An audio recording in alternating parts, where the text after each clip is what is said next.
Good morning, good evening, good afternoon, and welcome back to my channel. I'm Naomi Taylor, and this is 3X Gossip.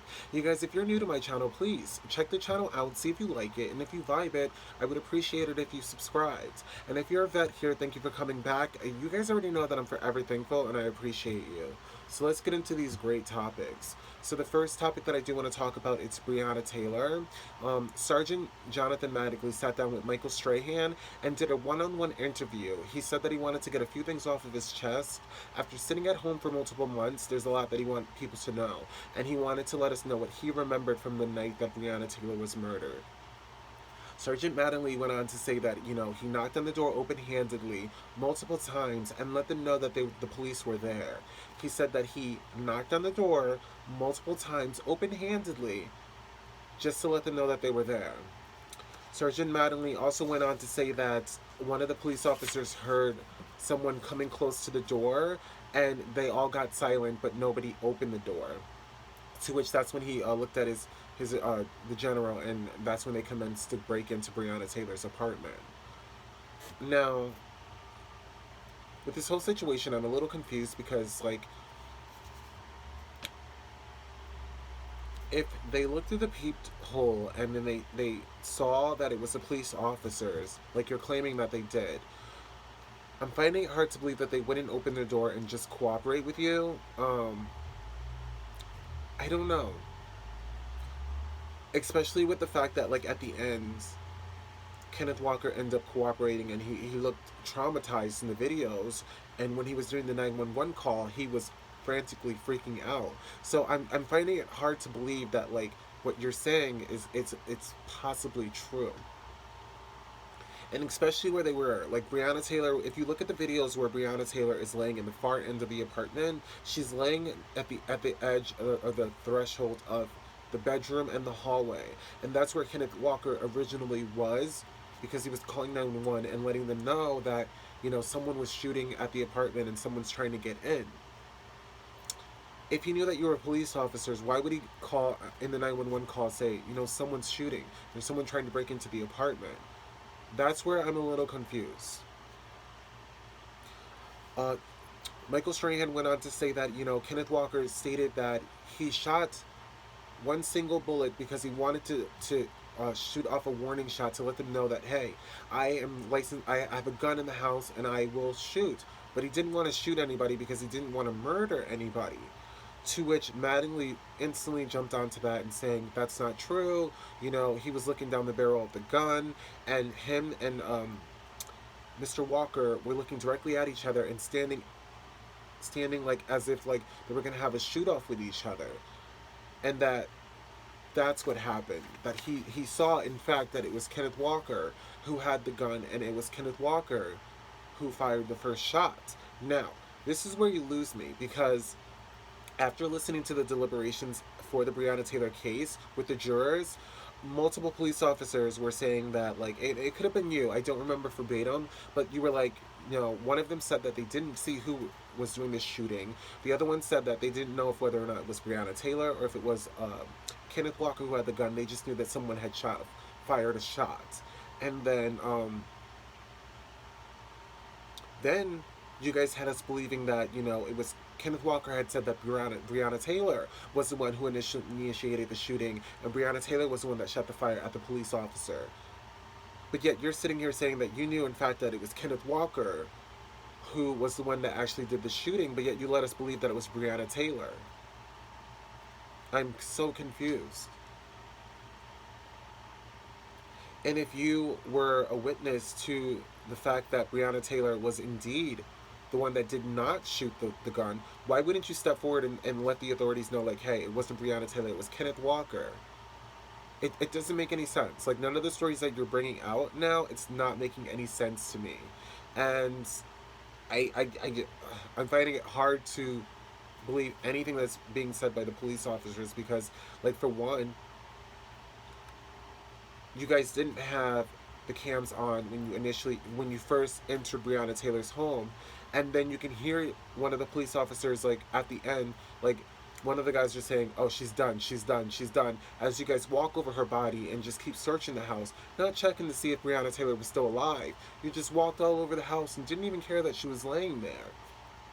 And then at the end, like, I can hear one of the police officers saying, "The recording's on, the cameras are on, the cameras are on." Why weren't those cameras on from the very beginning? I get that you were saying to Michael Strahan that it wasn't prompted or it wasn't needed in the very beginning, but if you're going into a raid, my instinct would be like, let me keep this camera on at all times because I don't know what's going to happen. I don't know what's going to go down at this point in time. And if they're not opening the door, that would have been a motive for me to be like, yeah, I'm definitely going to protect myself to put the camera on. So I'm finding it hard to believe that, like, in the very beginning, you guys didn't have your cameras on. It doesn't make any sense to me at all, but that's just my opinion. I'm entitled to have one, and, it's still America. I think it is. Strahan then went on to ask Mattingly, what's the difference between racial profiling and criminal profiling? And then Mattingly went on to say, in certain areas, you can definitely tell by getting a certain vibe from people. Like if they give you a certain look, like if people don't look at you directly, then you're automatically deemed to be somebody that's either up to something or you're just a criminal. So then Michael Strahan went on to say, oh, so it's just a feeling. And then Mattingly said, well, it's more than just a feeling. No, sir, it's actually just you feeling like, okay, this person's not looking at me, so therefore they're up to no good. They're doing something wrong. You're profiling a person based upon what they look like. That's not criminal profiling. That's, I feel like this person's doing bad, or I feel like this person is up to no good, so I'm going to act on that. Then he went on to talk about, this is where you really, like, I feel like you should have just not said anything because, like, well, first off, he tried to play the victim by saying, like, well, he first said he didn't want to come on and play a victim, but that's what you ended up doing. You were letting us know about how your family was being threatened and how you were being labeled this and how you were feeling this way and how you couldn't do this because of certain people looking at you at this kind of way. And you were letting us know that, this case is not at all like the George Floyd case and it's not all like the Ahmaud Arbery case. This is not a racially profiled case, that you were just good people doing your job. Then you went on to say that, you don't know exactly the full story and you don't want to like jump onto a judgmental train, but yet you did exactly that. You said that, George Floyd died of an OD or whatever, but you didn't look at George Floyd as a modeled citizen. And like Michael Strahan said, whether if or if not, if whether or not George was a good person or not, he did not deserve to die in that point in time. He did not deserve to have a knee put on his neck for like 8 minutes and like 54 minutes or 54 seconds. 8 minutes and 54 seconds. He did not deserve that. He did not deserve to die on a street to have people camcording it so that all of us can see this happening in Minneapolis. Or is it Minnesota? I'm having a blonde moment right now. But yeah, again, this is the case that I feel like you should have just never said anything about George Floyd because this had nothing to do with Breonna Taylor's case at all. I feel like you were just like wanting to let people know, like, hey, you feel like, okay, George Floyd was murdered, but like, why is it a big deal? He wasn't a good person. Why are we caring about a person that had a record, or why are we caring about the life of a drug addict? That's pretty much how you came off. That's just me, but I don't know. You guys, I'm gonna keep you posted with this whole Breonna Taylor case. Again, oh, also, there was that email that Sergeant Mattingly had sent to a bunch of people in the police district saying, um, these peaceful protesters, these thugs, are not worth losing your badge over. These peaceful protesters, these thugs, are not worth losing your badge over. You've already labeled people as a certain kind of person. So then you want to sit here and you want us to feel bad for you in an interview, to which I do not feel bad for you. I still feel like, you guys should take accountability for the murder of Breonna Taylor. That's just me, and I know that's not going to happen, but that's just me, and that's how I feel. And you guys, I will keep you posted on anything new that comes up with the Breonna Taylor case. But right now, I do want to talk about a case that happened in Connecticut. This happened last year, and it was with Jennifer Dulos. If you do not know who Jennifer Dulos was, she was the female that was married to Fotis Dulos, and she was murdered in New Canaan, Connecticut. She was murdered in New Canaan, Connecticut. She was a mother of five, and this was a woman who went to the justice system to get protection. She wanted to get a restraining order from her husband at the time because she said that she was feeling threatened for her life, and her husband made her feel a certain type of way where she indeed in fact needed protection. The babysitter even confirmed that there was times when Fotis Dulos would chase her around the house and be yelling at her aggressively, and Mrs. Dulos would be running from him out of fear.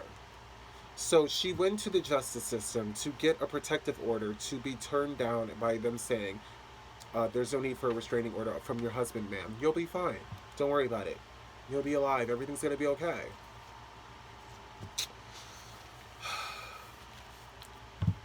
As you guys all know, well, if you don't know, Jennifer Dulos' body have not been found, but it has been confirmed that Jennifer, after 6 months of this case going on, it has been confirmed that Jennifer Dulos has been murdered or has been pronounced dead. There was a man that owns Mr. Mullen, who owned the funder of the Hartford Gun Club. There was a time when he gave Fotis Dulos the keys to this place because Fotis Dulos was a wealthy man. He let Fotis Dulos know where exactly he could find the keys so that, like, after hours, he could go on the grounds and do whatever he wanted. I'm not saying that Mr. Mullen knew that Fotis Dulos had something to do with the murder of his wife and was planning on doing something with Mrs. Dulos' body, but the fact that you gave this man free range to enter your property at any time because he's a wealthy man, it has me looking at you different as well. And why this place was so important was because one of the onlookers that was walking through the area, they came across a freshly opened grave, to which a lot of people are speculating that that's where Jennifer Dulos' body was originally going to be placed. But after searching the area and coming back to that place, the grave was then buried by somebody, some mystery person, to which we don't know who reburied the grave. The forensic pathologist determined that based upon the evidence and the amount of blood that was in Jennifer Dulos' house, the cause of death was forced blunt trauma or a belligerent of being stabbed with a knife or something sharp as such, to which was the cause of Jennifer Dulos' death. And based upon the information that Michelle and Fotis Dulos gave, and all the information, all the video footage from Hartford, Connecticut, because at that point in time, Michelle and Fotis Dulos was bringing little pieces of Jennifer Dulos' clothes that had like blood or any like cloth or anything like that had the blood of Jennifer Dulos. They were dropping it off at trash cans all around Hartford, Connecticut, not thinking that there were multiple cameras in that area, to which that's what led police to go to those areas to find out that, yeah, there were traces of Jennifer Dulos' blood in all the trash cans. And then the major key in that case was the mat that Fotis Dulos dropped off in Hartford against the wall and against the garbage can that held a great amount of Jennifer Dulos' blood.